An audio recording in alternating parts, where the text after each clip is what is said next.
Question number 51. With reference to Indian polity, consider the following statements. An ordinance can amend any central act. हाँ ये ठीक है, ordinance किसी भी act को अमेंड कर सकता है, चेंज कर सकता है.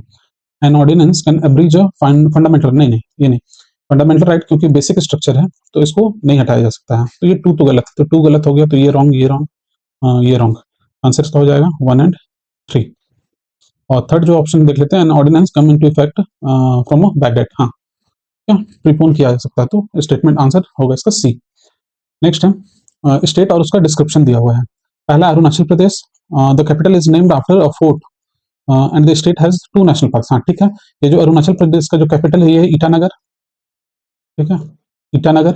और ईटानगर जो नाम है ये एक ईटा फोर्ट था वहां, ठीक है, ईटा फोर्ट. और ये जो ईटा फोर्ट है इसका मतलब जो सिंपल मीनिंग है, हिंदी मीनिंग इसका, ये हिंदी से इसका मीनिंग आया है फोर्ट ऑफ ब्रिक्स. तो ये स्टेटमेंट ठीक है. अच्छा, और यहाँ 2 नेशनल पार्क है. कौन कौन सा 2 नेशनल पार्क है?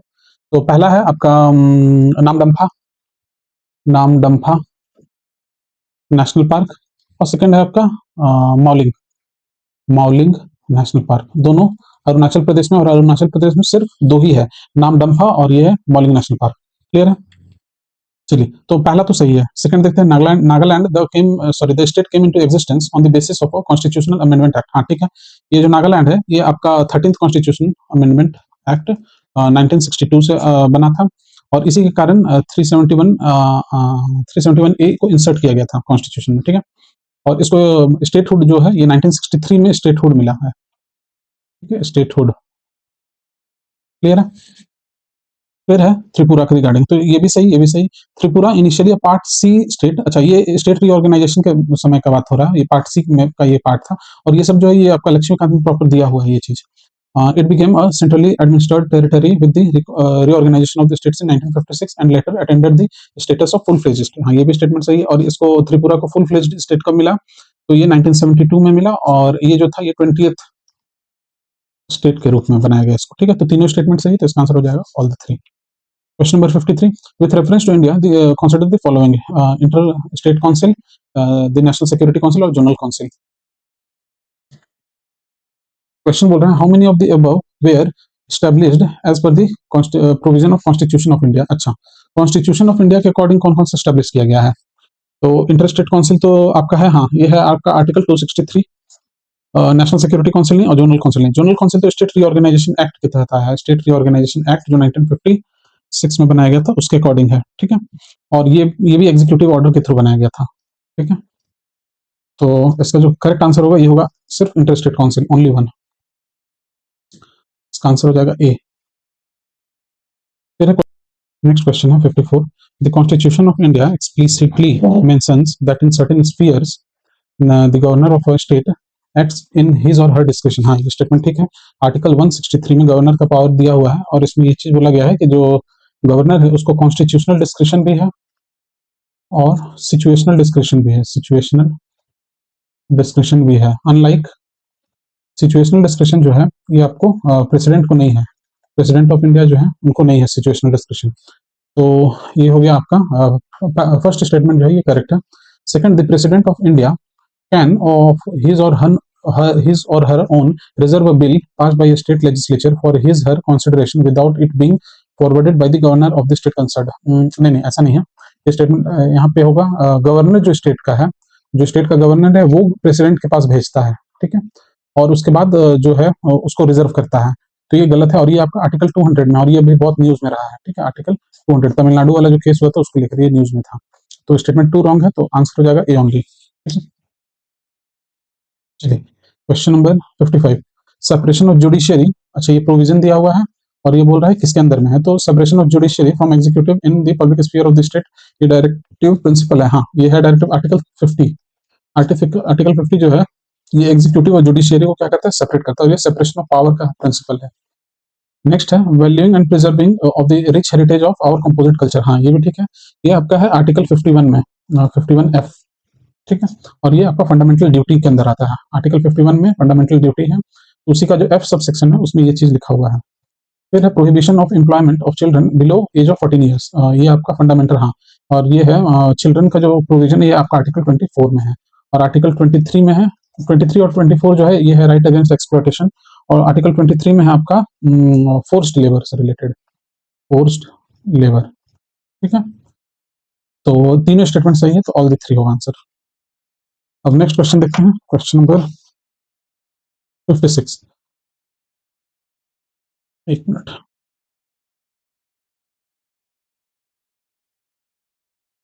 Question number 56.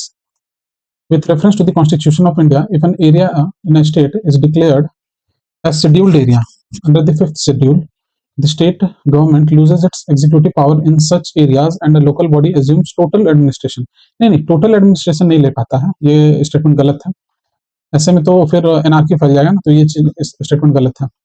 ये अब कुछ कुछ प्रोविजन जो है गवर्नर के अंडर जुरिस्डिक्शन में होता है, और वो उस पर है, गवर्नर पर है कि वो उस पूरी जो स्टेट का जो लॉ है वो उसको इस एरिया पर, ये जो आपका फिफ्थ शेड्यूल एरिया है ना, यहाँ ट्राइबल एडवाइजरी काउंसिल बनाया जाता है, उस पर उसके थ्रू इस एरिया का गवर्नेंस होता है। तो स्टेटमेंट 1 रॉन्ग है।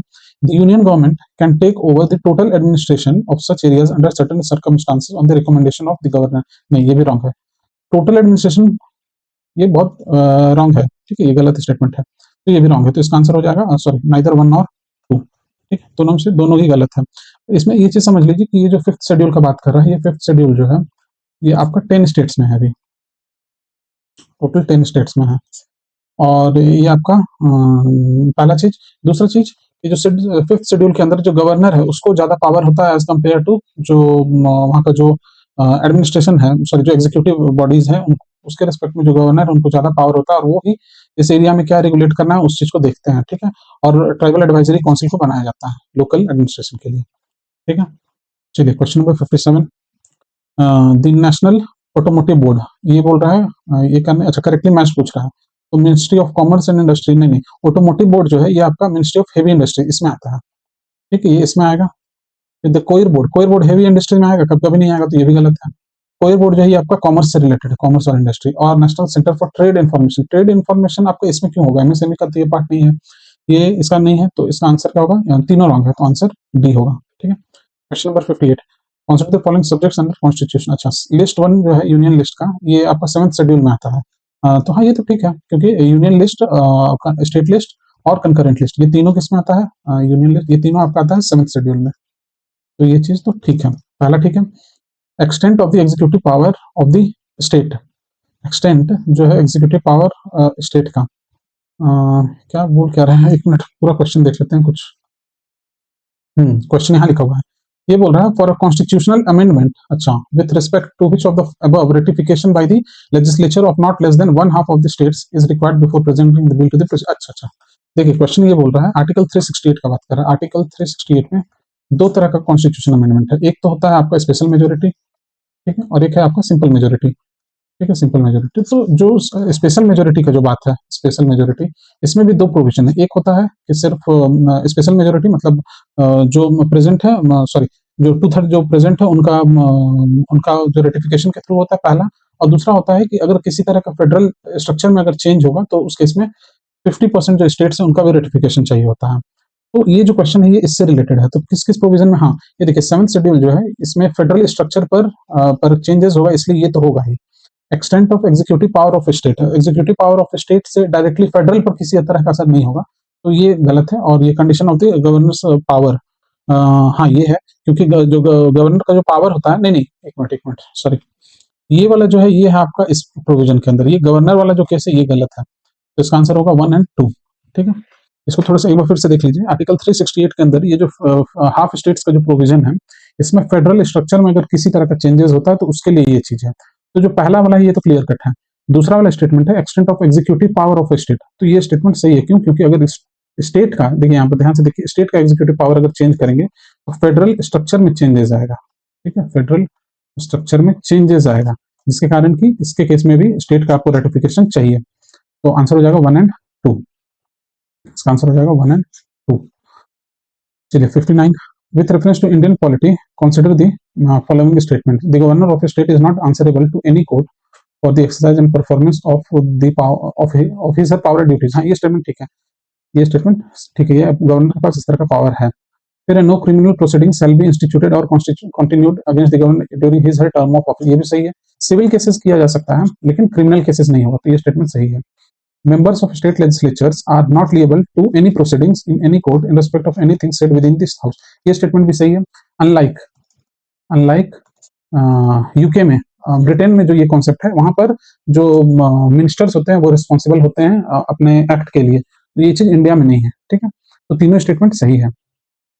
तीनों स्टेटमेंट क्या है? सही है. Question number 60, production of crude oil, refining, storage and इतना मार्केटिंग एंड सेल ऑफ ये प्रोडक्शन ऑफ नेचुरल गैस. तो how many of the above activities are regulated? अच्छा, ये regulated by petroleum and natural gas regulatory board. अच्छा, ये PGNRB का बात कर रहा है, petroleum and natural, sorry PNGRB, petroleum and natural gas regulatory body board. तो ये जो है ना, इसका काम आपका प्रोडक्शन का नहीं है. ये प्रोडक्शन नहीं देखता है, ये प्रोडक्शन नहीं देखता है. इसका काम है रिफाइनिंग देखेगा, ये स्टोरेज देखेगा, डिस्ट्रीब्यूशन देखेगा. तो प्रोडक्शन नहीं देखेगा तो वन तो नहीं होगा.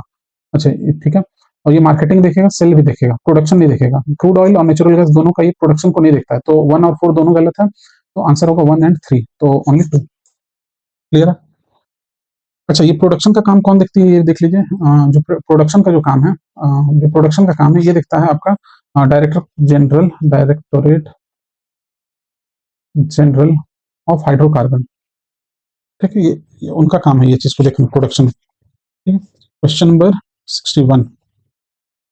क्वेश्चन नंबर 61 है, suppose the revenue expenditure is इतना crore and the revenue receipt is इतना crore. The government budget also shows borrowings of इतना crore and interest payment of इतना. Which of the following. अच्छा, ये इकोनॉमी का, ये कोर सो जो आपका मैक्रो इकोनॉमिक्स है उसका एक कॉन्सेप्ट है. तो आपसे पूछ रहा है कौन सा स्टेटमेंट सही है. तो रेवेन्यू डेफिसिट, फिस्कल डेफिसिट और प्राइमरी डेफिसिट. तो रेवेन्यू डेफिसिट का मतलब क्या हो गया? जो आपका रेवेन्यू जो कलेक्शन हुआ है, सॉरी, रेवेन्यू डेफिसिट का मतलब होता है आपका जो रेवेन्यू एक्सपेंडिचर है, revenue expenditure minus revenue receipt, ये आता है आपका रेवेन्यू डेफिसिट. ठीक है. तो रेवेन्यू एक्सपेंडिचर और रेवेन्यू रिसिप्ट. रेवेन्यू एक्सपेंडिचर है आपका 80,000 crore minus and the revenue receipt है 60,000 करोड़. तो जो रेवेन्यू डेफिसिट है ये है आपका 20,000 करोड़. तो पहला स्टेटमेंट तो ठीक है. फिस्कल डेफिसिट इज इतना crore. Fiscal deficit is nothing but the borrowings. जो भी गवर्नमेंट उधारी लेती है मार्केट से उसको हम लोग बोलते हैं फिस्कल डेफिसिट. तो the government budget also shows borrowings of 10,000 crore. तो यही हो गया आपका फिस्कल डेफिसिट. तो ये भी सही है, 10,000 crore. And the interest payment of 6,000 crore. Interest payment. तो फिर पूछ रहा primary deficit. Primary deficit is nothing but the fiscal deficit minus interest payment, minus interest payment. ठीक है. फिस्कल डेफिसिट कितना है? फिस्कल डेफिसिट है फिस्कल डेफिसिट है आपका 10,000 crore minus interest payment. Interest is 6,000 crore. 6,000 crore. तो आंसर हो जाएगा 4,000 करोड़. तो ये भी सही है, मींस तीनों स्टेटमेंट सही है. तो आंसर हो जाएगा 1, 2 एंड 3. इसमें आपको ये एनालिटिकल पार्ट भी है आपका, और ये आपका चेक कर रहा है कि आप कितनी अप्लाई कर पाते हैं आप अपने कॉन्सेप्ट को. तो ये क्वेश्चन नंबर 61 बहुत अच्छा है. चलिए क्वेश्चन नंबर 62. Next question.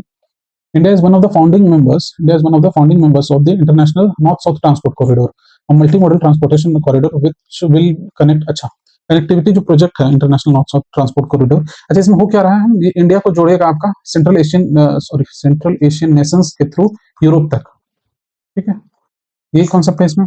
तो इसमें देखिए, इंडिया से सेंट्रल एशिया, फिर यूरोप वाया ईरान. हाँ, ये एक ठीक लग रहा है.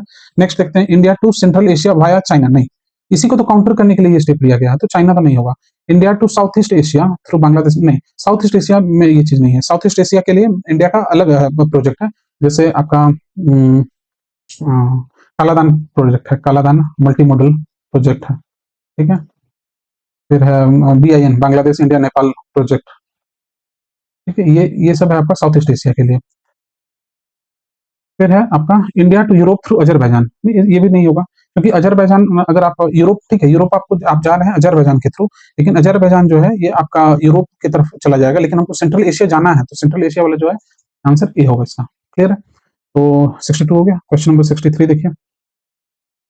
Statement of the 2 major ethanol producers in the world, that is Brazil and US. The former producers more ethanol than the latter. देखिए, क्वेश्चन बोल रहा है कि ब्राजील और US दोनों प्रोड्यूसर है इथेनॉल का. ठीक है, लेकिन जो ब्राजील है ये ज्यादा इथेनॉल प्रोड्यूस करता है. नहीं, ये स्टेटमेंट गलत है. US सबसे ज्यादा इथेनॉल प्रोड्यूस करता है, और जो ब्राजील है US के कंपेरिजन में ये 2 गुना, सॉरी, ब्राजील के कंपेरिजन में US जो है डबल प्रोडक्शन करता है इथेनॉल का. ठीक है, तो पहला स्टेटमेंट गलत है.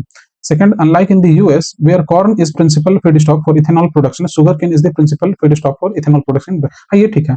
ब्राजील में आपका सुगरकेन का यूज होता है, अनलाइक यूएस में आपका कॉर्न का यूज होता है टू प्रोड्यूस बायो इथेनॉल। तो ये आपका स्टेटमेंट सेकंड सही है, स्टेटमेंट वन रॉन्ग है। तो क्या होगा इसका answer? Both statement one and two नहीं, ये तो होगा नहीं। ये वाला स्टेटमेंट बोथ आर करेक्ट नहीं, ये भी गलत है। One is correct and two is not correct, ये भी गलत है।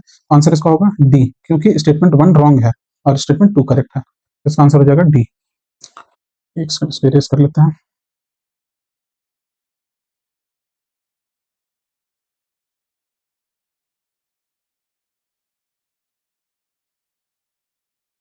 Next question, question number 64।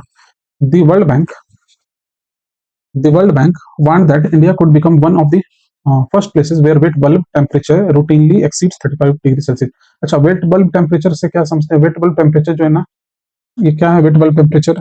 Wet bulb का मतलब होता है, इसका जो डेफिनेशन है, ये इट मेजर्स, इसका जो डेफिनेशन है ये होता है, it measures combined dry and air temperature along with humidity। ठीक है, along with humidity। इसमें होता क्या है कि आपका गर्मी तो लगेगा ही, साथ में आपका ह्यूमिडिटी भी बहुत होगा, उमस भी बहुत ज्यादा होगा। उसी चीज को बोलते हैं वेट बल्ब टेम्परेचर। और ये बहुत बहुत आपका थकाने वाला ये कॉन्सेप्ट होता है। ठीक है, क्योंकि इसमें होता क्या है, आपके बॉडी का जो इवापोरेशन जो होता है ना, स्वेट का जो इवापोरेशन, ये हो नहीं पाता है, जिसके कारण की जो वेट बल्ब टेम्परेचर अगर ज्यादा है तो ये बहुत, और ये डेंजरस है। ये रिपोर्ट जो पब्लिश हुआ है, इस रिपोर्ट में लिखा गया है कि ये बहुत खराब चीज है, डेंजरस है। ठीक है, तो which of the following statement that reflects the implication, हाँ इसका असर पूछ रहा है। तो the peninsular India will most likely suffer from flooding, tropical cyclone and drought. हाँ ये ठीक है, ये ठीक है, और ये जनरल स्टेटमेंट है। सेकंड है the survival of animals including humans will be affected as shedding of their body heat through respiration becomes difficult. हाँ ये तो अभी बोले, क्योंकि उनके बॉडी से जो इवापोरेशन ऑफ स्वेट, आपको आप एक चीज को समझिए, ये साइंस का भी कॉन्सेप्ट है कि अगर स्वेटिंग हो रहा है आपका तो ठीक है, ये नेचुरल प्रोसेस है। लेकिन आप फैन के अंदर अगर बैठते हैं, फैन के नीचे, आपको आराम कब लगता है? आपको आराम तब लगेगा जब आपका जो स्वेट है वो इवेपोरेशन के थ्रू उड़ जाएगा। ठीक है, तो कूलिंग इफेक्ट के कारण। लेकिन इस केस में होता क्या है कि जो आपका स्वेट है वो नहीं आपके बॉडी को से उड़ेगा, जिसके कारण कि ये बहुत ज्यादा पेनफुल होता है। ठीक है, और ये डेंजरस भी है ह्यूमंस और एनिमल्स दोनों के लिए ही। तो इसका आंसर क्या हो जाएगा? सी, दोनों सही है। Question number 65। अच्छा देखिए, फिर इकोनॉमी से क्वेश्चन है, और ये भी अप्लाइड है। देखिए, a country's physical deficit stands at 50,000 crore. Physical deficit है 50,000 crore. It is receiving rupees 10,000 crore through non-debt creating capital receipts. The country's interest liabilities is 1500 crore. What is the gross primary जो अभी तो हम लोग बात की, ग्रॉस प्राइमरी डेफिसिट जो होता है, ये होता है physical deficit minus interest payment. अब देखिए, यहाँ पर कंफ्यूज करने के लिए चीज दे दिया है, रुपीज 10,000 करोड़ जो है, it is receiving through non डेप्ट क्रिएटिंग कैपिटल रिसिप्ट। तो इससे इसका कोई मतलब नहीं है। ठीक है, पहला चीज। दूसरा चीज, क्योंकि फिजिकल डेफिसिट जो है ये बोरोइंग से रिलेटेड, और ये जो है ये कैपिटल रिसिप्ट है। ठीक है, तो इससे इसका कोई रिलेशन नहीं है। तो इसका सिंपल आंसर क्या होगा? 50,000 करोड़ माइनस 1500 करोड़। इसका आंसर हो जाएगा 48,500 करोड़। तो आंसर क्या हो जाएगा? हाँ, ये ए वाला 48,500। क्लियर है? और देखिए, ये कंफ्यूज करने के लिए इसको भी दे दिया है, लेकिन ये नहीं होगा। क्यों? क्योंकि कैसे आप कंफ्यूज होगा? 50 प्लस 10 कर दीजिएगा, 60 माइनस 1500 कीजिएगा तो ये आएगा, लेकिन ये गलत है। ठीक है, तो ये हो गया आपका 65। नेक्स्ट क्वेश्चन है 66। Which of the following statement with regard to recommendation of 15th Finance Commission of India are correct? अच्छा, 15th Finance Commission का recommendation पूछ रहा है। तो it has recommended grant of rupees इतना crore from the year इतना to the year इतना for incentivizing states to enhance educational outcomes। चलिए ठीक है, ये फैक्चुअल डाटा है, तो ये हो सकता है याद ना रहे, ये ठीक है, देखते हैं। 45% of the net proceeds of union state taxes are to be shared with states। नहीं, ये रॉन्ग है। ये जो है, ये है आपका वर्टिकल डिवोल्यूशन का बात कर रहा है, वर्टिकल डिवोल्यूशन। और ये है कितना? 41%। और ये अनचेंज्ड है। ये आपका 14th फाइनेंस कमीशन में भी इतना ही था, और फिर है 15th finance commission, sorry 14th में 15th फाइनेंस कमीशन और 16th फाइनेंस कमीशन। ये जो अभी रिसेंट आया है, ये आपका 16th फाइनेंस कमीशन, इसमें और 15th फाइनेंस कमीशन दोनों में ही 41% को स्टेबल रखा गया है। तो ये वाला स्टेटमेंट 2 तो रॉन्ग हो गया। तो देखिए, आप एलिमिनेट कर सकते हैं। 2 अगर रॉन्ग है तो ये होगा नहीं, ये भी होगा नहीं, ये होगा नहीं। तो आंसर हो जाएगा 1, 3 एंड 4। 3 और 4 एक बार देख लीजिए। Rupees 45,000 crores are to be kept as performance based incentive for all states for carrying out agricultural reforms. अच्छा, एग्रीकल्चरल रिफॉर्म्स के लिए इतना रुपया दिया गया था, हाउस ये, और ये सही होगा, ठीक है, क्यों, क्योंकि टू तो पक्का रॉन्ग है। फिर it introduced tax efforts criteria to revert fiscal perform, हाँ ये तो जनरल क्राइटेरिया है फाइनेंस कमीशन का। तो आपका जो इसका आंसर होगा, answer C. Question number 67, consider the following statements in respect to international bank for reconstruction and development, IBRD का बात कर, और ये वर्ल्ड बैंक का बॉडी है। It provide loans and guarantees to middle income countries. तो ये तो, इसमें तो वैसा बहुत बड़ा चीज नहीं लग रहा है, ये जनरल स्टेटमेंट है तो ये ठीक लगा है, और ये वर्ल्ड बैंक का काम भी है, देती है। फिर है it work single handedly to help developing countries to reduce poverty, नहीं ऐसा है क्या, ये पॉसिबल है क्या कोई एक ऑर्गेनाइजेशन सिंगल हैंडेडली किसी देश का पॉवर्टी को कम कर सकता है, तो ये रॉन्ग है। तो टू रॉन्ग हो गया, तो ये रॉन्ग, ये रॉन्ग, ये रॉन्ग, आंसर हो जाएगा 1 एंड 3। ठीक है, it was established to help Europe rebuild after the world bank, sorry world war 2। ठीक है, क्वेश्चन नंबर 68, अच्छा आरटीजीएस और एनईएफटी के थ्रू है। इन RTGS the settlement time is instantaneous while in case of NEFT it takes some time to settle payment। हाँ ये ठीक है, आरटीजीएस आप इसको ऐसे याद रख सकते हैं, इसका बेस्ट एग्जांपल है जैसे यूपीआई जो पेमेंट आप करते हैं, तो ये यूपीआई पेमेंट एक तरह का आरटीजीएस ही है, ठीक है, तो 1 तो ठीक है। आरटीजीएस में the customer is charged for inward transaction while that is not the case for, नहीं ये रॉन्ग है। आप यूपीआई से पेमेंट करते हैं तो क्या कोई चार्ज लगता है, नहीं लगता है, कोई भी चार्ज नहीं लगता है, तो 2 गलत हो गया, तो 2 रॉन्ग है, तो 2 रॉन्ग ये हो गया। 1 एंड 3 वो चेक करते हैं। Operating hours for RTGS are restricted on certain days while for इतना इतने, ये भी स्टेटमेंट होंगे। आरटीजीएस ओपन है 24/7, ठीक है, तो 3 भी रॉन्ग है, तो 3 रॉन्ग, 3 रॉन्ग, आंसर हो जाएगा 1। क्लियर है। क्वेश्चन नंबर 16, कौन से the following countries UAE, France, Germany, Singapore, Bangladesh, how many countries amongst the above are there other than India where international merchant payments are accepted under UPI. हाँ ठीक है, तो UPI के थ्रू कौन कौन सा नेशंस में एक्सेप्ट किया जाता है, ये क्वेश्चन पूछ रहा है। तो बांग्लादेश तो है नहीं, सिंगापुर है, जर्मनी भी नहीं है, फ्रांस है और यूएई है, तो जर्मनी नहीं होगा, बांग्लादेश नहीं होगा, तो आंसर इसका क्या हो जाएगा, 2 गलत हो गया, तो आंसर 3 ओनली। ठीक है, और ये न्यूज में बहुत ज्यादा था last year. Question number 70, PM Surya Ghar Muft Bijli Yojana, ठीक है, it targets installation of 1 crore. हाँ ये देखिए, ये फैक्चुअल डाटा है, ठीक है, इट इंस्टॉलेशन ऑफ 1 करोड़। चलिए ठीक है, ये देखते हैं रेसिडेंशियल सेक्टर में। और ministry of new and renewable energy, ये ठीक है, ministry of new and renewable energy aims to impart training on installation, operation, maintenance and repair of solar rooftop system at grass. हाँ ये ठीक है, ये तो जनरल स्टेटमेंट है। थर्ड देखिए, it aims to create more than 3 lakh skilled man power through fresh skilling and up skilling through skill component.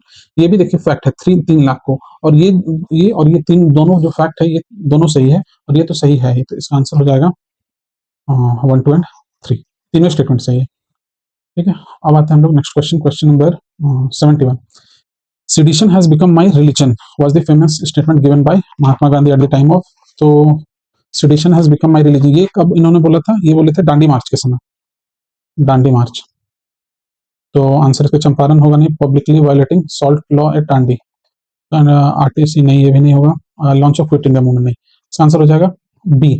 ठीक है, question number 72, the famous female figurine known as dancing girl found in Mohenjodaro is made up of. अच्छा ये तो bronze का है, ये बहुत आसान क्वेश्चन है, ठीक है, और ये आपका 10.5 सेंटीमीटर इसका हाइट है, 10.5 सेंटीमीटर, और इसको कब खोजा गया था, तो 1926 में एक फॉरेनर आर्कियोलॉजिकल सर्वे का एक ऑफिसर थे, उन्होंने खोजा था मोहनजोदारो से। नेक्स्ट क्वेश्चन है question number 73, who provided legal defence to the people arrested in aftermath of Chauri Chaura incident. अच्छा, चौरी चौरा इंसिडेंट 1922 में हुआ था, इसी के कारण एनसीएम को क्या किया गया था, फिर सस्पेंड कर दिया गया था, चौरी चौरा इंसिडेंट। तो इसके क्वेश्चन पूछ रहा है, अच्छा कौन आए थे इनके लीगल डिफेंस में, कौन से लॉयर थे जो आए थे इनको बचाने, तो सीआर दास तो थे नहीं, क्योंकि ऐसे भी 1921 में जो सीआर दास थे ये जेल में थे। फिर है मदन मोहन मालवीय और कृष्णकांत, हाँ ये आंसर होगा। सैफुद्दीन किचलू नहीं थे, अली जिन्ना नहीं थे, तो आंसर हो जाएगा बी। ठीक है, अच्छा एक चीज और है कि जो चौरा चौरी इंसिडेंट हुआ था ना, इसमें टोटल 225 लोगों को सस्पेक्ट्स थे, और इसमें से 170 को डेथ पेनल्टी मिला था। ठीक है, डेथ पेनल्टी मिला था। क्लियर है। चलिए question number 74, subsequent to which one of the following events Gandhi ji who consistently opposed untouchability and appealed for its eradication from all spheres decided to include the upliftment of Harijans। अच्छा, हरिजन जो ये जो पूरा जो उनका जो सोशल जो प्रोग्राम था हरिजन का, जो अनटचेबिलिटी को एबॉलिश करने का, ये किसके बाद ये स्टार्ट हुआ, तो पूना पैक्ट के बाद Gandhi Irwin, arrest of Congress leaders in the quit India, नहीं नहीं ऐसा तो नहीं था। प्रोमulgation एंड नहीं, ये भी नहीं। गांधी इरविन नहीं, ये अनटचेबल, ये होगा answer Poona pact. Poona pact में डील ही यही हुआ था, एक तरफ से बी आर अम्बेडकर और इनके अपोजिट में खड़े थे महात्मा गांधी, ठीक है, और ये जेल में थे, पूना जेल में, ठीक है, इसलिए पूना पैक्ट नाम पड़ा। पहला चीज कि जो मोहम्मद सॉरी जो महात्मा गांधी जो थे, इनका ये बी आर अम्बेडकर के कहने पर गांधी सॉरी जो बी आर अम्बेडकर के कहने पर जो राउंड टेबल कॉन्फ्रेंस हुआ था, राउंड टेबल कॉन्फ्रेंस, उसके में कम्युनल अवार्ड दिया गया था, ठीक है, कम्युनल अवार्ड इंडिया को 1932 में दे दिया गया था। और गांधी जी का ये बोलना था कि इस कम्युनल अवार्ड के कारण जो सोसाइटी है जो इंडिया का, ये बहुत बढ़ जाएगा, ठीक है। इसी के कारण उन्होंने हंगर स्ट्राइक कर दिया था जेल के अंदर में, पूना जेल में। और इसी चीज को फिर ब्रेक करने के लिए बी आर अम्बेडकर और महात्मा गांधी के बीच में एक पैक्ट साइन हुआ था, जिसको पूना पैक्ट बोलते हैं, ठीक है। और इसके बाद से महात्मा गांधी प्रोएक्टिव मोड में आ गए थे। हरिजन का जो कॉन्सेप्ट है, हरिजन का मतलब क्या था, तो ये था children of god, children of god. Clear है। Question number 75, consider the following fruits: papaya, pineapple, guava. How many of the above were introduced in India by the Portuguese in the 16th and 17th century? तो Portuguese लोग किसको किसको लाए थे बोल रहा है, तो पपाया भी था, पाइनएप्पल भी था, गुआवा भी था, बहुत सारा फ्रूट लाए थे ये लोग। चिल्ली भी लाए थे, चिल्ली लाए थे, कस्टर्ड एप्पल लाए थे, बहुत सारा चीज।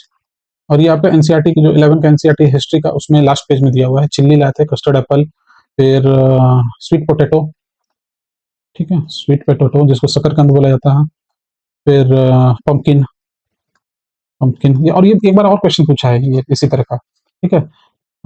फिर है आपका ground nut, ground nut, cashew, tobacco और रबर, इस तरह का बहुत सारा प्लांट्स को पोर्टुगीज लाए थे इंडिया में।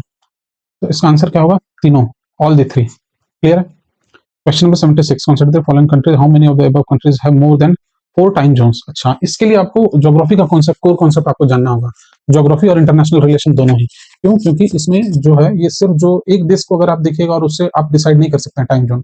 यूनाइटेड किंगडम का बहुत सारा जो टेरिटरी है, वो जो उसका जो मेन आइलैंड है उससे हटकर है, ठीक है।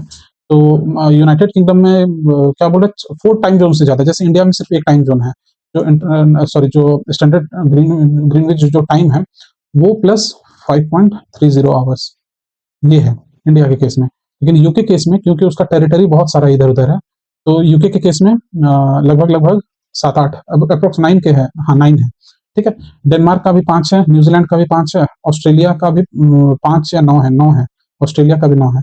और ब्राजील, ब्राजील का गलत है, ब्राजील का 3-4 ही है। क्यों? क्योंकि ब्राजील जो है ये इस तरह से साउथ अमेरिका में, इसका सिर्फ यही वाला जो रीजन है, यही है आपका ब्राजील, ठीक है। तो 4 पार्ट में है, 4 इंटरनेशनल टाइम यहाँ जोन यहाँ से पास करता है। तो इसका आंसर हो जाएगा 1 2 3 4, ऑल दी, नहीं ओनली 4। क्लियर है।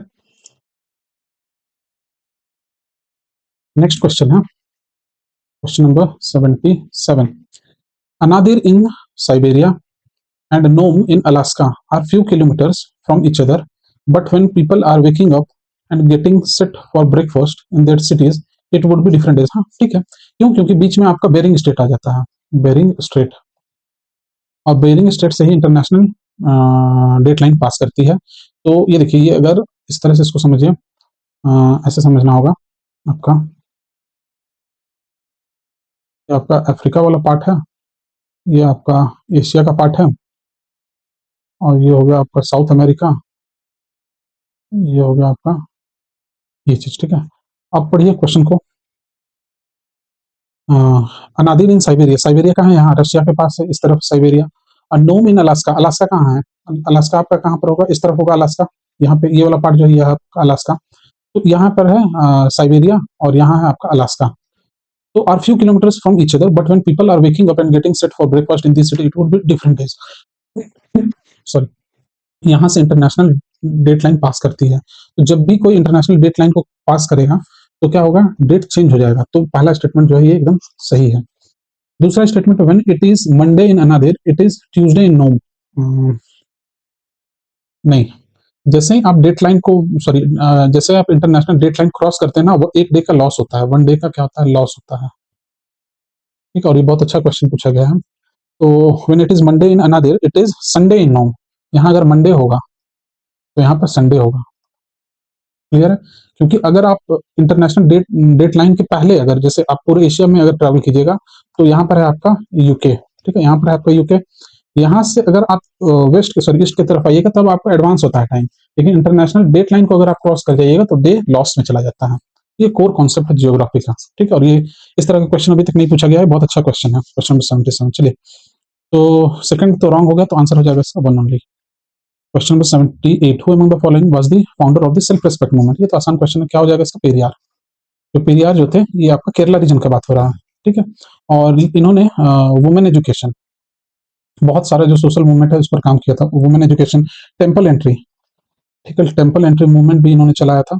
और जो इजावा कम्युनिटी जो है ना, इजावा कम्युनिटी जो बैकवर्ड कम्युनिटी है केरला साउथ इंडिया में, उनको अपलिफ्टमेंट में के लिए इन्होंने बहुत सारा काम किया है, ठीक है। पेरियार, इसका आंसर हो जाएगा पेरियार। चलिए, कंट्री और रिसोर्स रिच, बोत्सवाना में डायमंड है, हाँ है।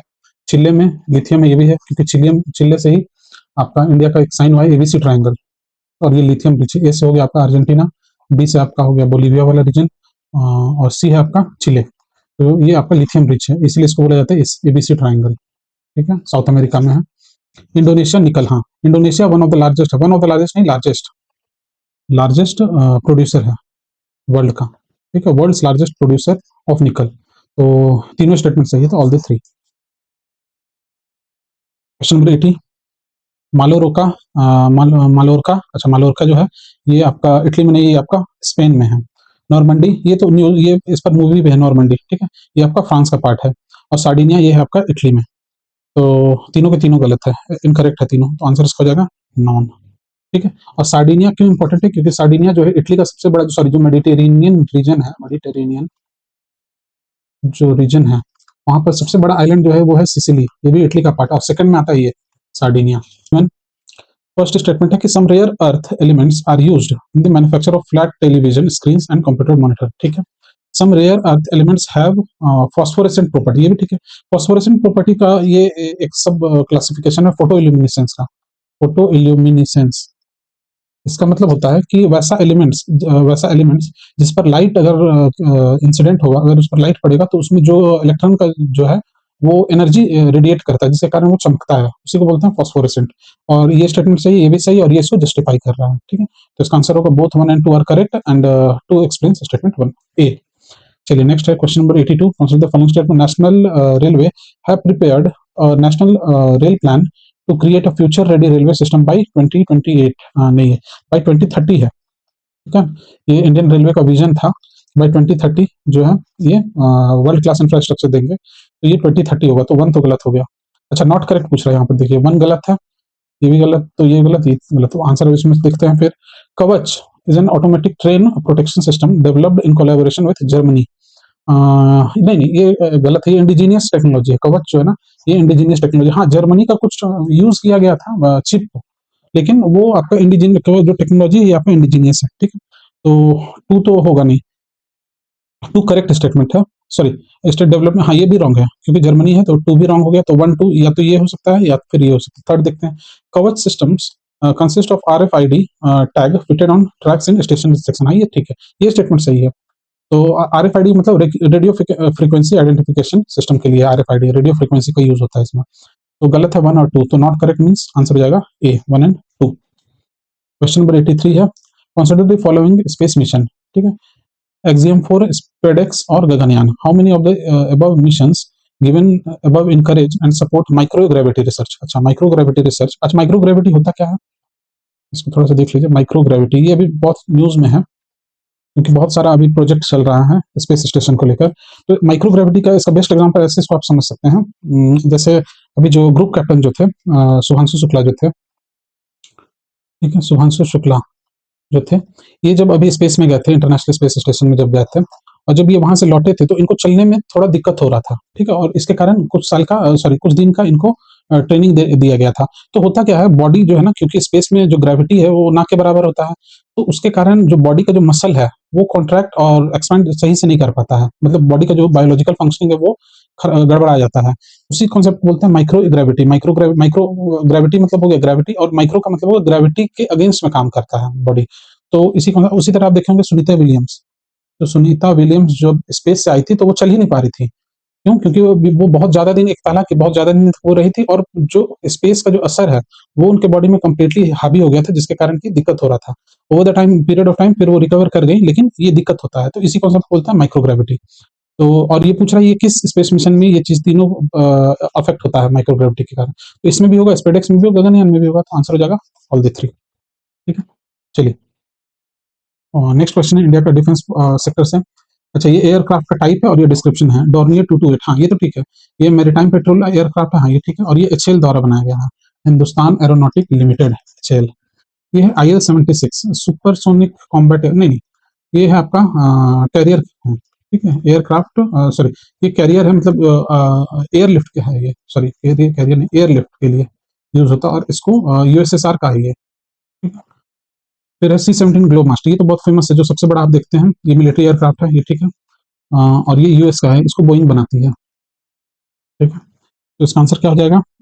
सिर्फ दो सही है, तो only two. Question number 85, artificial way of causing rainfall, ये तो बहुत बार, बहुत सारे एग्जाम में ये पूछा गया है, यूपीपीसीएस में भी पूछा है, बीपीएससी में भी पूछा है, जेपीएससी में भी पूछा है, एमपीपीसीएस में भी पूछा हुआ है ये question. Artificial way of causing rainfall, तो silver iodide and potassium iodide, silver nitrate and potassium iodide, नहीं नाइट्रेट यूज नहीं होता है, silver iodide and potassium nitrate नहीं, सिल्वर नाइट्रेट एंड पोटेशियम नहीं, आंसर हो जाएगा सिल्वर आयोडाइड और पोटेशियम आयोडाइड, ठीक है। और ये जो आयोडाइड है ना, ये एज अ एरोसोल काम करता है, क्लियर है। ये अभी इस साल भी न्यूज में था, क्योंकि राजस्थान का कुछ पार्ट में, न्यू दिल्ली में इस पर एक प्रोजेक्ट चलाया गया था, लेकिन वो लार्जली अनसक्सेसफुल रहा, ठीक है। तो नेक्स्ट क्वेश्चन है question number 86, consider the following, अच्छा इसमें इसको क्लियर कर लेते हैं।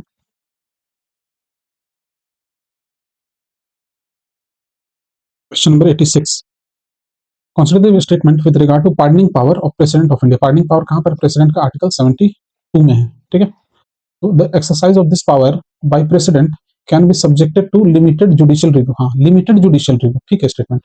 और ये अभी रिसेंट 2024 में भी, सॉरी बीच में एक बार न्यूज में रहा है, ऐसे इसके लिए मारूराम केस, मारूराम केस, ठीक है, 1980 में मारूराम केस था, उसमें ये सुप्रीम कोर्ट ने इस चीज को अपहेल्ड किया था। ये स्टेटमेंट सही है। The president can exercise this power without the advice of central government, नहीं ये गलत है। प्रेसिडेंट अपने से नहीं कर सकता है, वो एडवाइस लेता है सेंट्रल गवर्नमेंट का, काउंसिल ऑफ मिनिस्टर का, उसके थ्रू होता है। तो स्टेटमेंट टू जो है वो रॉन्ग है, ठीक है, तो आंसर हो जाएगा वन ओनली, क्लियर है। फिर है next question, question number 87, on the discussion, sorry, on the dissolution of the house of the people, the speaker shall not vacate his or her office until immediately before the first meeting of the house of the people after the dissolution, एकदम statement correct है, ठीक है। और ये आपका article 94 में power of speaker में दिया हुआ है। नेक्स्ट स्टेटमेंट है, according to the provision of the constitution of India, a member of the house of the people on being elected as speaker shall resign from his her political party immediately. लेकिन ये चीज, जो ये statement यहाँ तक तो सही है, लेकिन ये चीज कॉन्स्टिट्यूशन में नहीं दिया हुआ है, ये रूल बुक में है, ठीक है, रूल्स ऑफ लोकसभा जो है उसमें है ये चीज। तो स्टेटमेंट टू जो है ये रॉन्ग है। स्टेटमेंट टू अगर रॉन्ग हो गया तो ये रॉन्ग, ये रॉन्ग, ये रॉन्ग, आंसर हो जाएगा वन एंड थ्री, क्योंकि करेक्ट पूछा है। थर्ड पढ़ लेते हैं, the speaker of the house of the people may be removed from his और her office by a resolution of house of people passed by the majority of all then members of the house, provided that no resolution should be moved unless at least 14 day, हाँ 14 day का दिया जाता है, तो ये statement सही है, ठीक है। एक एब्सोल्यूट मेजोरिटी से स्पीकर को हटाया जा सकता है। ये पॉलिटी का क्वेश्चन था, ये भी पॉलिटी है, question 88, if any question arises as to whether a member of the house of the people has become subject to the disqualification under the 10th schedule, the president decision in accordance with the opinion of council of minister shall be final, नहीं यहाँ पर president का नहीं है, ये speaker का है, और ये अभी सुप्रीम कोर्ट में इस चीज पर लेकर अभी डिस्कशन चल रहा है, और फाइनल जजमेंट अभी भी अपहोल्ड किया हुआ है, ठीक है। तो ये तो गलत है one, there is no mention of the word political party in the constitution of India, नहीं ये गलत है। पॉलिटिकल पार्टी का मेंशन है, क्योंकि ऐसा पॉसिबल ही नहीं है, आप सिंपल कॉन्सेप्ट है, अगर डिस्क्वालिफिकेशन वाला जो है 10th शेड्यूल, ये इंडियन कॉन्स्टिट्यूशन का पार्ट है, और इसमें प्रॉपर वर्ड यूज किया गया है पॉलिटिकल पार्टी, तो दोनों स्टेटमेंट क्या है? रॉन्ग। चलिए question number 89, in India state government have no power for making rules for grant of concession in respect of extraction of minor minerals, even though such minerals are allocated in their territories.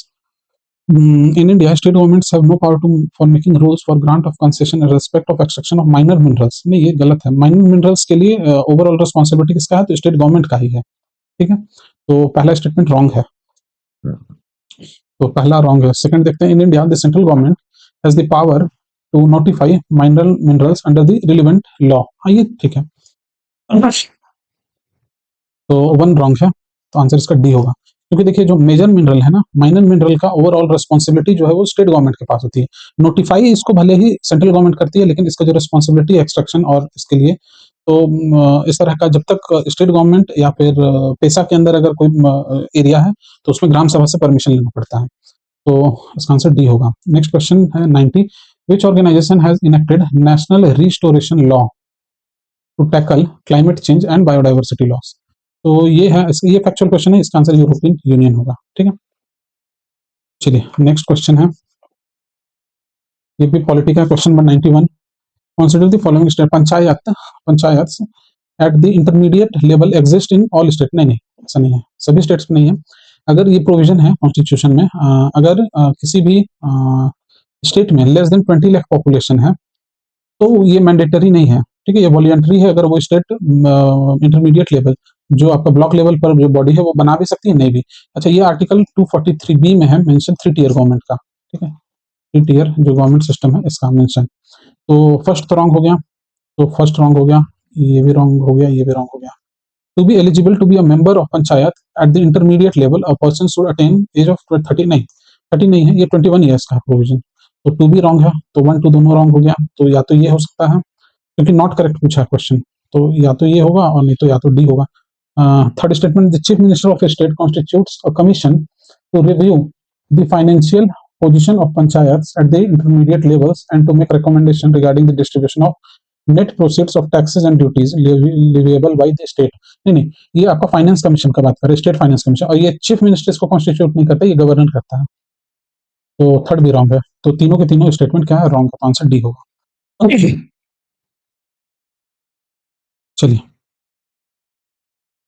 Question number 92, BIMSTEC से related है। It is a regional organization consisting of 7 member states till January. इतना है, ये ठीक है, total इसमें 7 members था। ठीक है, फिर है आपका, it came into existence with the signing off Dhaka declaration. नहीं नहीं, ढाका डिक्लेरेशन आपका रिलेटेड है सार्क से। ठीक है, सार्क से है, बिम्स्टेक से नहीं है, तो 2 तो रॉन्ग हो गया। अच्छा, करेक्ट पूछा है तो 2 रॉन्ग हो गया, ये रॉन्ग, ये रॉन्ग। फिर है 1 तो सही है, तो 1 सही है, तो आंसर सॉरी सॉरी सॉरी 1 सही है, तो या तो ये होगा या तो ये होगा।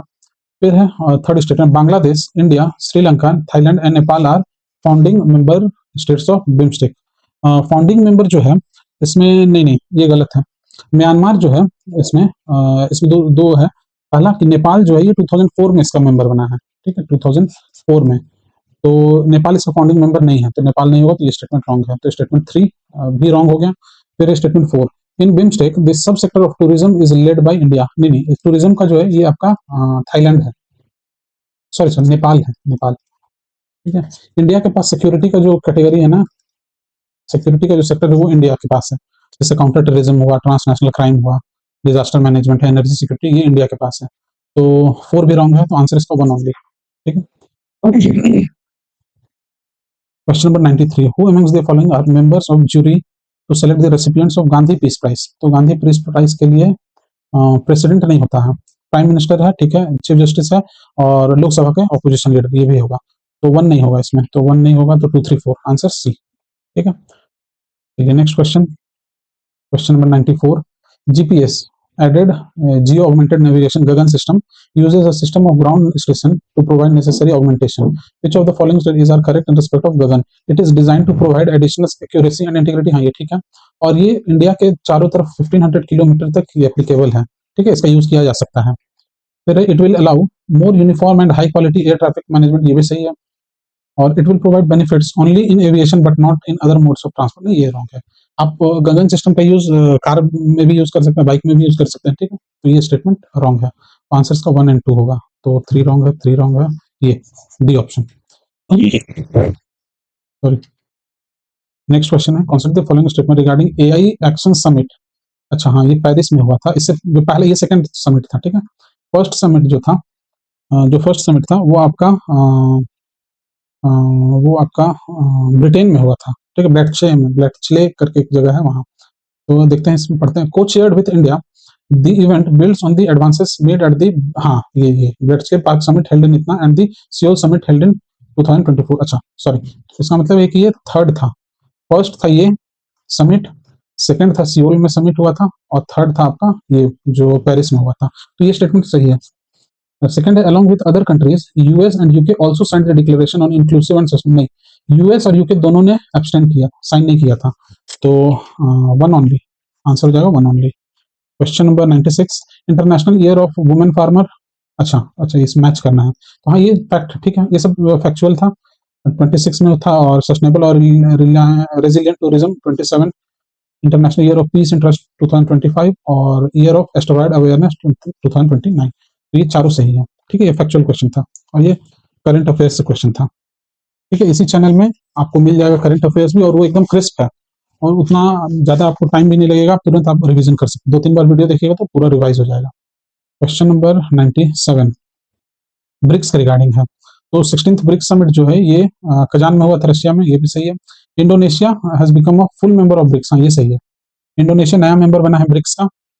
और this theme of the 16th BRICS summit was strengthening multiculturalism for just global, नहीं यहाँ मल्टीकल्चरलिज्म नहीं है, ये हो जाएगा मल्टीलैटरलिज्म था। ये देख रहे हैं कितना फाइन है, तो ये इसके कारण ये गलत है, तो 3 रॉन्ग है, तो आंसर हो जाएगा 1 एंड 2। अच्छा, ब्रिक्स से रिलेटेड कुछ फैक्ट्स देख लीजिए, ब्रिक्स से रिलेटेड कुछ फैक्ट्स हैं। जैसे इसका जो 17th समिट जो होगा ये अभी ब्राजील में होगा 2026 में, इस साल में ब्राजील में होगा, पहला फैक्ट। दूसरा फैक्ट कि इसमें टोटल जो फाउंडिंग मेंबर्स थे ये 5 थे प्लस 5, 5 और हो गए हैं, तो अभी एज ऑफ नाउ ये इसमें 10 मेंबर्स हैं। तो जो 5 न्यू एडिशन है वो कौन कौन है, इसमें है आपका इजिप्ट, ठीक है, इथियोपिया, इंडोनेशिया, ईरान और यूएई। ठीक है, अच्छा इसको आपको कंफ्यूज नहीं करना है एनडीबी का, ये जो ब्रिक्स का है नेशनल डेवलपमेंट बैंक है, उसका मेंबर अलग है, ठीक है इनसे। चलिए question number 98, statement about Lokpal. Lokpal से रिलेटेड क्वेश्चन है कि the power of Lokpal applies to public servants of India but not to the Indian public servants posted out, नहीं ऐसा नहीं है, जो बाहर पोस्टेड है वो भी तो भारत के ऑफिसर्स हैं, तो ये स्टेटमेंट गलत है, और उन पर लोकपाल अप्लाई होता है। तो क्या पूछ रहा है, हाँ तो 1 गलत है, तो ये रॉन्ग हो गया। सेकंड, द चेयरमैन और a member shall not be a member of parliament, sorry, a chairperson or a member shall not be member of parliament or member of legislature of any state or union territory, and only the chief justice of India, whether incumbent or retired, has its, नहीं नहीं ऐसा नहीं है। यहाँ तक तो ठीक है स्टेटमेंट, लेकिन जरूरी नहीं कि सिर्फ जो चीफ जस्टिस है वही बनेंगे इसका चेयरपर्सन, कोई भी सुप्रीम कोर्ट के जज, रिटायर्ड सुप्रीम कोर्ट जज भी बन सकते हैं, तो 2 भी रॉन्ग है, तो 2 भी रॉन्ग हो गया, तो 2 रॉन्ग हो गया, तो ये रॉन्ग हो गया।